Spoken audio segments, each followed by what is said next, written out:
My mate Dave Cliff was introduced to this poem in the sixth form by his young English teacher, who was distinctly, but just fractionally, older than her class.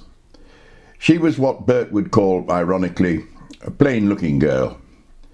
It's well known that adolescent boys are made of a febrile sort of electricity that's readily discharged. Miss Quarmby could have led them anywhere, but never straying from her pedagogic duties, she piped them up to Walter de la Mare's dark house in the woods. This mystical Gothic tale of a poem probably reveals more of her interior leanings than anything appropriate to engage her students. Even now, Dave can't speak of this poem, but what it's deeply steeped in Miss Quarmby's presence.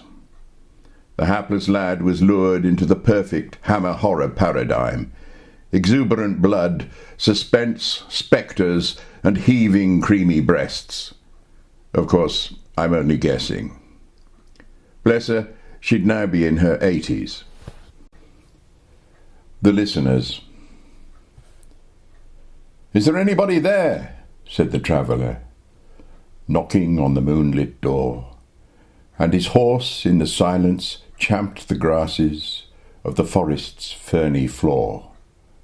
And a bird flew up out of the turret above the traveller's head, and he smote upon the door again a second time.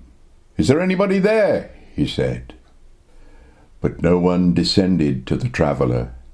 No head from the leaf-fringed sill leaned over and looked into his grey eyes where he stood, perplexed and still. But only a host of phantom listeners that dwelt in the lone house then stood listening in the quiet of the moonlight to that voice from the world of men. Stood thronging the faint moonbeams on the dark stair that goes down to the empty hall, hearkening in an air stilled and shaken by the lonely traveller's call. And he felt in his heart their strangeness, their stillness answering his cry, while his horse moved, cropping the dark turf neath the starred and leafy sky. For he suddenly smote on the door even louder and lifted his head. "Tell them I came, and no one answered, that I kept my word," he said.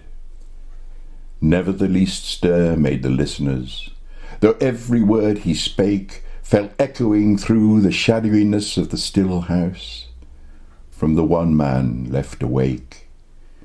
Aye, they heard his foot upon the stirrup, and the sound of iron on stone, and how the silence surged softly backward when the plunging hooves were gone.